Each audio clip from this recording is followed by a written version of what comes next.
ഒരിറ്റ് ജീവൻ ബാക്കിയുണ്ടെങ്കിൽ എത്രയും വേഗം ആശുപത്രിയിൽ എത്തിക്കുക. അതാണ് ആംബുലൻസ് ഡ്രൈവർമാരുടെ പ്രയത്നം.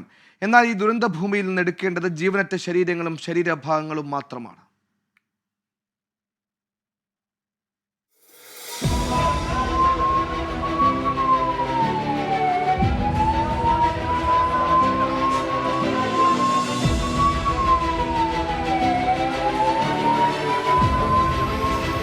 ഒരു ജീവനു വേണ്ടി സ്വന്തം ജീവൻ പണയം വെച്ചുള്ള യാത്ര.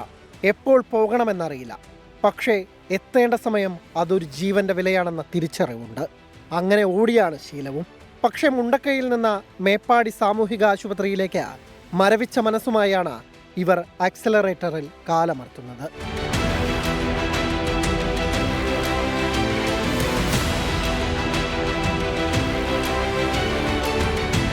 ഇങ്ങോട്ട് കൊണ്ടുവരുന്ന സമയത്ത് നമുക്ക് വളരെ മാനസികമായിട്ട് വളരെ പ്രയാസത്തിൽ കൂടിയാണ് നമ്മളത് കൊണ്ടുവരുന്നത്.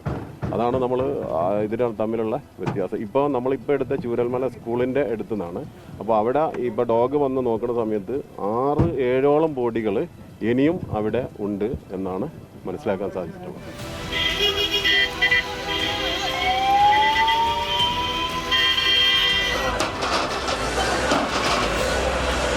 3 ദിവസം പഴക്കമുള്ള മൃതദേഹങ്ങൾ, ദുരന്തം അതിജീവിച്ച മനുഷ്യരുടെ ഉറ്റവർ.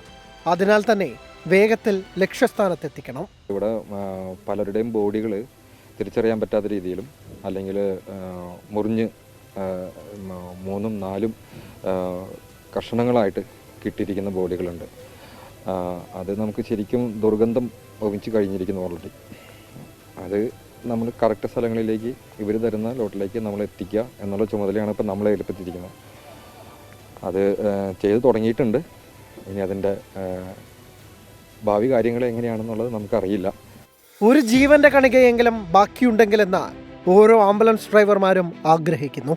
ദുരന്തഭൂമിയിൽ നിന്ന് ഓരോ വിളികൾ എത്തുമ്പോഴും ഇവർ ആഗ്രഹിക്കുന്നത് എത്രയും വേഗത്തിൽ ആശുപത്രിയിൽ എത്തിക്കണമെന്ന നിർദ്ദേശം മാത്രം. ആക്സിലേറ്ററിൽ കാലമർത്തി ഇങ്ങനെ സൈറണെല്ലാമിട്ട് അതിവേഗത്തിൽ വാഹനമോടിക്കുന്ന ഓരോ ആംബുലൻസ് ഡ്രൈവറുടെയും പ്രതീക്ഷ ഉള്ളിലുള്ള ജീവനെ എത്രയും വേഗം ആശുപത്രിയിൽ എത്തിക്കുക എന്നത് മാത്രമാണ്. പക്ഷേ മുണ്ടക്കൈ എന്ന ദുരന്തഭൂമിയിലെ കാഴ്ചകൾ വേറെയാണ്. ഓരോ ദിവസവും എത്തുന്നത് മൃതശരീരങ്ങൾ മാത്രം. അബിത് കല്ലായിക്കൊപ്പം മേപ്പാടിയിൽ നിന്ന് മനേഷ് മൂർത്തി, 24.